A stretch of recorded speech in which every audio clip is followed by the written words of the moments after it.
राज्य जिंकून दिलेली आहेत बीजेपीला, त्याच्यामुळे तुमचा हक्क बनतो ना आता पुढचा मुख्यमंत्री मराठा असावा. सगळे 2024ला तावडे मुख्यमंत्री पदावर दिसतील का? मुळात 4-5 राज्य मी जिंकून दिली या भ्रमात मी तरी नाही.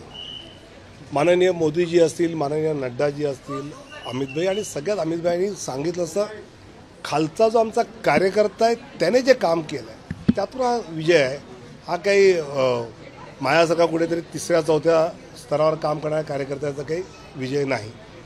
मला असं वाटतं की मी खूप वेळा वारंवार स्पष्ट केलेलं आहे की ओनली राष्ट्र नो महाराष्ट्र. कारण मी तिथे खूप शिकतो आहे, चांगलं काम करतो आहे आणि तुम्हा सगळ्यांना अभिमान वाटला पाहिजे की आपला एक मराठी माणूस या राज्यामध्ये इतकं चांगलं काम करतो आहे.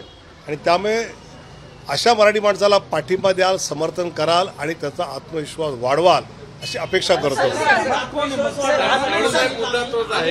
आत्मविश्वास वाढावा, कारण विरोधक म्हणतात की तावडे यांच्या विधानावर गांभीर्याने विचार करा, कारण भाजप कधीही विनोदजींना पुढे करू शकता. आम्हालाही वाटतं सर तसं. तुम्हाला वाटतं? मला वाटतं आता ज्या निवडणुकांमध्ये चेहरे आले आहेत ते फर्स्ट टायमर, 2 वेळाचे वगैरे अशा आम्ही 4-4, 5-5 वेळेचे आमदारांना तर काही स्कोप दिसत नाही मला.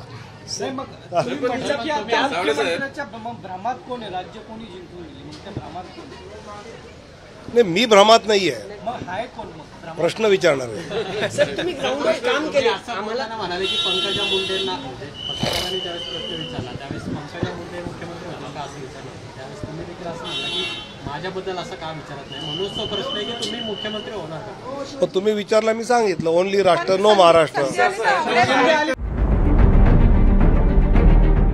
CEN न्यूज, देश प्रदेश की ताजा तरीन खबरों के लिए CEN न्यूज को सब्सक्राइब करें और रहें पल पल की खबर से हर पल बाखबर.